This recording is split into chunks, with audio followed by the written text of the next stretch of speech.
Hello, world. I am Father Joshua Nelson. I'm the priest at St. David's Episcopal Church in Elkhart, Indiana, and I am also the chair of the Creation Care Commission for the Episcopal Diocese of Northern Indiana. I come to you today with an exciting project that I hope everyone that watches this will participate in. It's a great thing to do while we are all kind of in quarantine and self-isolating and going through milk.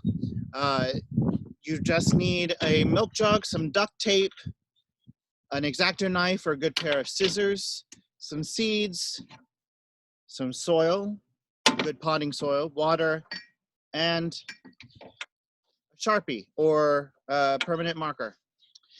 What we're going to be making today is a recycled milk jug greenhouse. This is something that you can keep on a windowsill inside, you can set out on a patio, or you can even dig a trench out in your garden and start your seeds if the weather is good enough. And in about a month's time, everything that you plant will be ready for transplant in your community garden, your personal garden, your victory garden. Start growing your own vegetables and herbs and flowers. I've got a few packs of flowers that I'm going to be starting today, but I thought I'd walk you through the directions and the paces of making one of these greenhouses. So will you join me? Let's have fun. So have a standard 1 gallon milk jug. If you don't have a milk jug, you can also use a 2-liter soda jug or fruit juice jug. Both will work. The semi-permeable translucent plastic on here is actually really good for causing that greenhouse effect that we want, but it also works with a clear soda jug. Just take the wrapping off of it and it will work just fine. So what we're gonna do is about 3/4 of the way around, we're going to mark our line to cut. Now on the back, I've put kind of this dashed mark. This is just below the handle. We're not going to cut this. This is going to be a hinge so that the top can open and close. Once we get things planted, we won't have to open it again until everything is ready for transplant and really growing well. Just kind of eyeballing it and working my way around to get a line kind of even, as even as possible. And it's going to be covered up with duct tape. You can, don't worry about how it looks. And then I'm going to do 4 holes on the bottom that I'll cut about 1 inch wide, or just a little slit if you have an Exacto knife. And this is just for drainage later on. You can take the lid off and recycle that. If your schools collect bottle tops, or pitch that if you need to. Turn it into something else. Be creative. That's what this time is calling for, right? So you won't need that again. I'm going to take the Exacto knife. Remember, not cutting that dashed line where the hinge will be, but the rest of the way around, just cutting through the plastic of the milk jug. It doesn't take too much. It'll bend a little bit. Don't worry. Kind of have a Bob Ross attitude about this whole thing. There are no accidents, just happy mistakes. If you use a good pair of scissors, this is also something that your kids can help you make. Since I know everybody's school at the moment, doing school online. A new world for students and teachers and parents alike, but hey, turn this into your science class. Okay.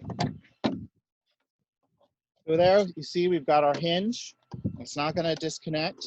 And on the bottom, I'm just cutting 4 holes. Careful not to stab yourself. We don't need to go to the hospital right now with everything that's going on. So we have our 4 holes. just to help with drainage.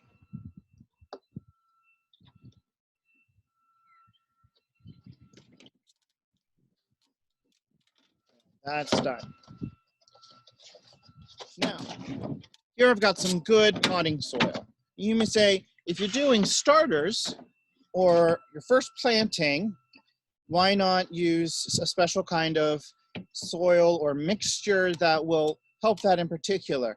Well, because you're going to be transplanting and going straight into your garden eventually, or making these indoor herb gardens, it's better to just use a good potting soil. So you want to put it in a separate container, which I've done here in our Pyrex, and you want to moisten it. That's going away. I've already pre-moistened it a little bit. You want it good and moist, but not swimming in its own liquid. Just put a little bit of water in, mix it up until it's nice and absorbed. Makes a nice squishy sound.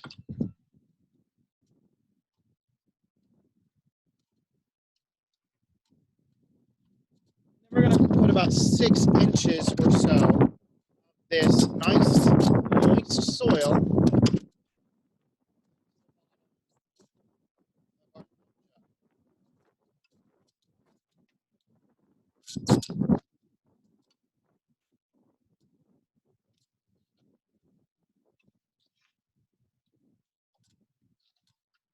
get it nice into all the corners and the edges. Kind of pat it down a little bit. You don't want it too compact because then the seeds don't germinate well and the roots won't go through as well. This is why we rototiller or we break up soil when we're actually doing a larger garden. But since it is all nice and moist, it's going to help those seeds to grow. And then once it's closed, we're going to create our very own greenhouse effect. So the air and carbon dioxide will come in through that hole in the top, and the plants will then convert it to oxygen, releasing it. But it would also cause steam because it's going to heat up from the sunlight that is breaking through inside.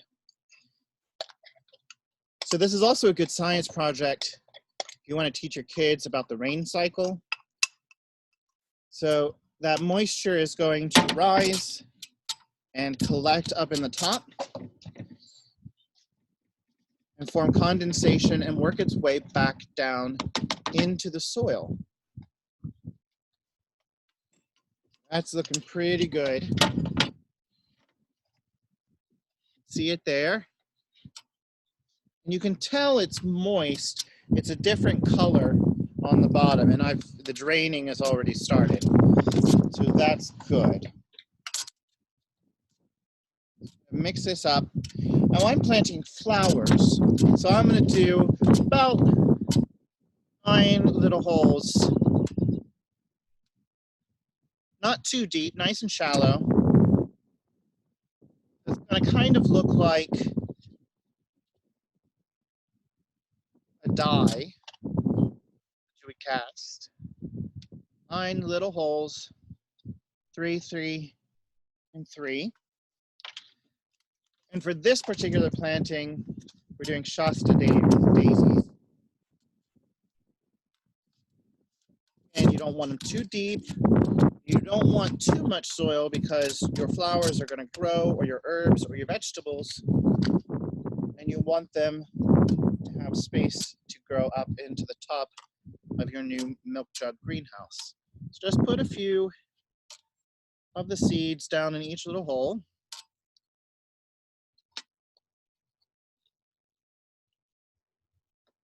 So everything.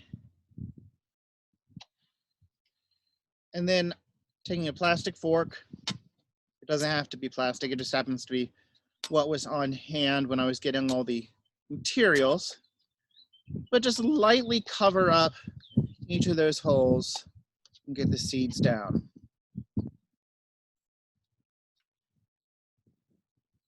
Okay. Now this part's a little trickier, but just as fun. Take duct tape of your choice, whatever color. We just happen to have some camo color that my dad uses when he's hunting. And take a strip.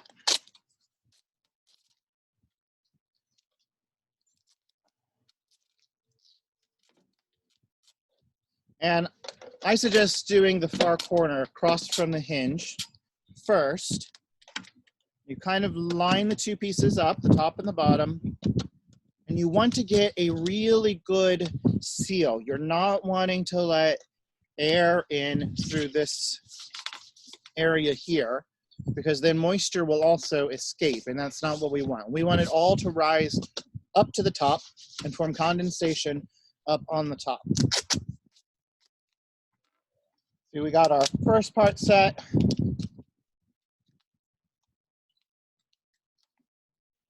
This worked out much better when I did it earlier. There we go.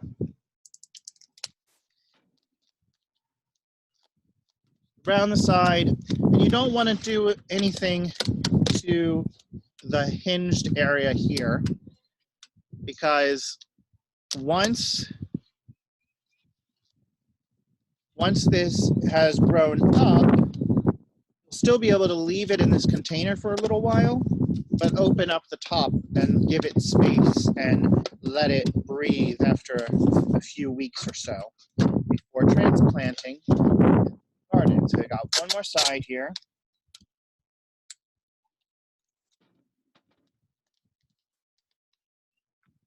Form a nice seal all the way around. See? Our soil on the bottom. Have our duct tape all the way around.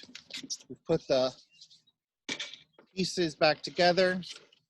Then we mark it. So these are Shasta daisies.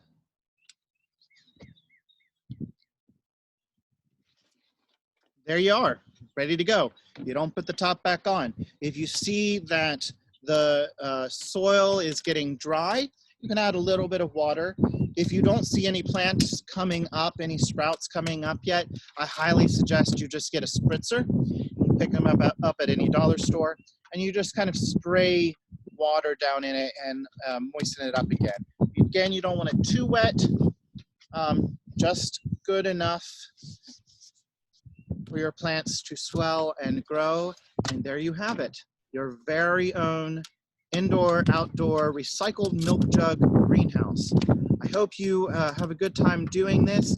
I encourage you, check out St. David's Unity Garden, or St. David's Episcopal Church Unity Garden. Check us out on Facebook. And if you make your own milk jug greenhouse, please share a picture with us as it grows, and let us know what you're doing.